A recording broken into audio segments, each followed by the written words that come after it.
3 հոկտեմբերի 26-ին Հովհաննավանքում մի միջոցառում տեղի ունեցավ, որին ՔՊԱ-ականները տալիս են պատարակ անունը, ժողովուրդը աղանդավորական հավաք անունը։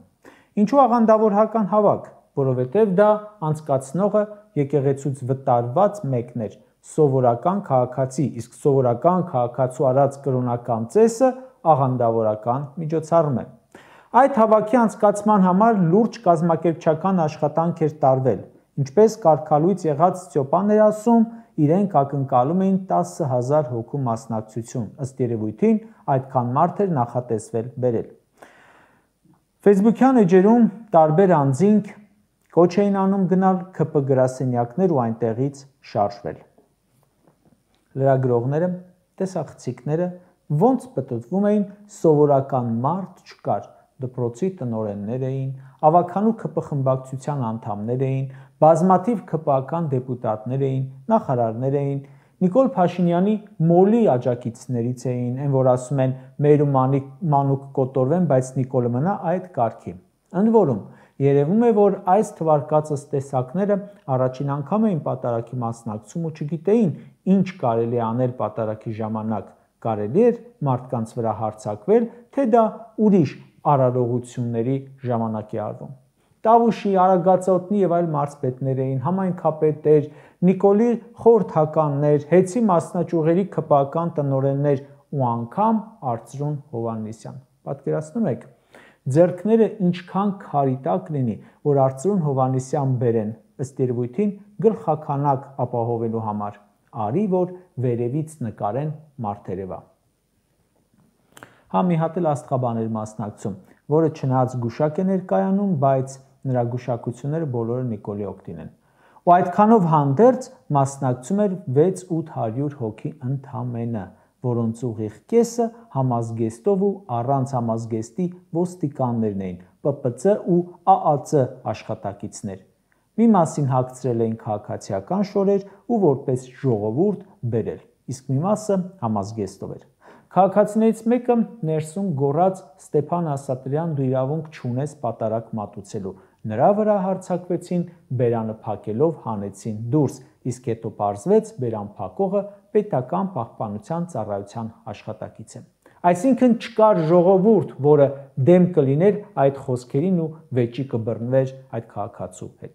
Այդ ժողովը կարծում եմ Նիկոլ Փաշինյանի ձախողումն էր։ 10 օր շարունակ աղմուկ էր անում, թե գնալու է Հովհաննավանք հենց կարգալույծի պատարակին, կոչ էր անում գալ մասնակցել, քանի որ այդտեղից է երևալու Մայրաթոռի վերաբերյալ իրենց դիրքորոշումը հասարակության որ մասն է կիսում, ոտքի հանեց ամբողջ ռեսուրսը, ադմինիստրատիվ ապարատը ու ընդամենը հավաքեց 6-800 մարդ։ Այո,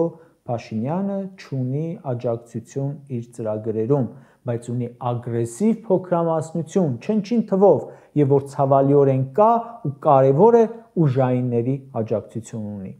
Եթե անգամ 2 հոգի գար եւ 100 ոստիկան մեկ է, դա հիմք էր լինելու ժողովուրդ ցույց տա եւ իր ծրագրերի հետևից գնա։ Չունի աջակից, ունի իրավապահներ։ Նույն ՊՊՑ-ականները հիմա եւս շարունակում են հսկել Փաշինյանի նոր աղանդի նախկին հոգեվորական ներկայացուցչին։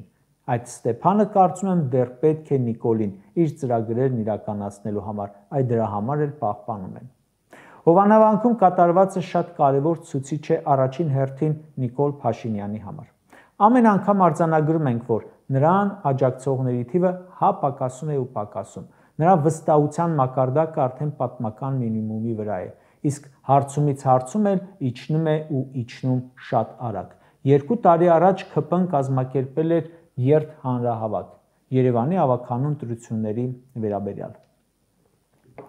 Սրանից ընդամենը մի քանի օր առաջ պարզվեց, որ այդ հանրահավաք երթին մասնակցելու համար մոբիլիզացրել էին ողջ ՔՊ-ական ռեսուրսը։ Փաշինյանը ինքը հրահանգել էր, ով կարողանա բերի այդ հանրահավաքին։ Ասում էր, շատ կարևոր է մեզ համար բազմամարդությունը, բայց արդյունքում հավաքվեց ընդամենը 5000 մարդ։ Այս հանդիպմանը վստահաբար էլի ներքին փակխմբում կոչեր արել գալ մասնակցել, որովհետև դրանով ցույց պետք է տային, թե ժողովուրդը կողմ է եկեղեցին զավթելու պլաններին։ 3 միլիոն ժողովրդի մեջ 600 հոգին քանի տոկոս է կազմում։ Այնքան փոքր, որ կալկուլատորն անգամ չի հաշվում։ Սա ինչ է նշանակում։ Նիկոլ Փաշինյանը եւ ՔՊ-ն մենակ են մնացել, առանց ժողովրդի։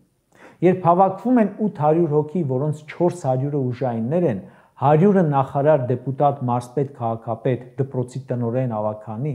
այդտեղ ժողովուրդ չկա։ Անգամ ՔՊ ներքին 850 հոգանոց չաթի անդամները չեն եկել։ Վստահեցնում եմ, որ հատկապես զորով միջոցառումների բերվողները շարքային քաղաքացուց մինչև ոստիկան քո մարդիկ չեն, քեզ չեն ընտրելու, թեկուզ նրա համար, որ դավադիտ են եղել, ամեն անգամ բերման ենթարկվել, մեկ որպես հարսանիքի մասնակից, մեկ որպես խուլ գյուղի բնակիչ, որը Փաշինյանին անակնկալ հանդիպել է, մեկ որպես քույրչի խուժան, որը հարձակվում է լրագրողների վրա, մեկ որպես հանցագործ, որ եկեղեցում փակում է խոսացողների բերանը, նրանք ձեզնից հոգնել են։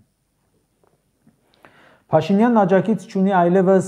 ոչ եկեղեցու վրա հարձակվելու հարցում, ոչ ընտրության գնալու համար, ոչ Արցախի հարցում, ոչ Զանգեզուրի միջանցքի հարցում, նրան աջակցում է դրսից թշնամին, ներսից ուժային համակարգը։ Սա նշանակում է, որ Նիկոլ Փաշինյանն ու ՔՊ-ն, բացի այն, որ ժողովրդի ճնշող մեծամասնության գնահատմամբ հանցագործ են, դավաճան են, նաև մոդա չեն, ժամկետանց են։ Իսկ երբ մոդան անցնում է, հետևից այլևս չես կարող վազել, անցել, պրծել է արդեն։ Դուք նախկին եք արդեն։ 90-ականներին թուրքական սվիտեր էր մոդա, հագնում էին, հետո մոդան անցավ, էլ չկան։ Հիմա էլ ոչ ոք դրանցից չի հագնում։ Դուք էլ եք այդ թուրքական սվիտերի նման մոդայից դուրս արդեն։ Կարճ ասած, բոլոր նրանք, որ ասում են Նիկոլ Փաշինյանը վարչական ռեսուրս է օգտագործելու ու հաղթի, արդեն ունեն ապացույց, որ Փաշինյանի վարչական ռեսուրսը չի աշխատում։ Սա Փաշինյանի վարչական ռեսուրսն է, որ բաց միջոցառմանը, որտեղ բազմաթիվ կամերաներ ու հսկիչներ կան, ստուգողներ կան, այդ պետաշխատողները չեն գալիս, վաղը գնալու են փակ գաղտնի քվեարկությանը Նիկոլ ընտրեն, չեմ կարծում։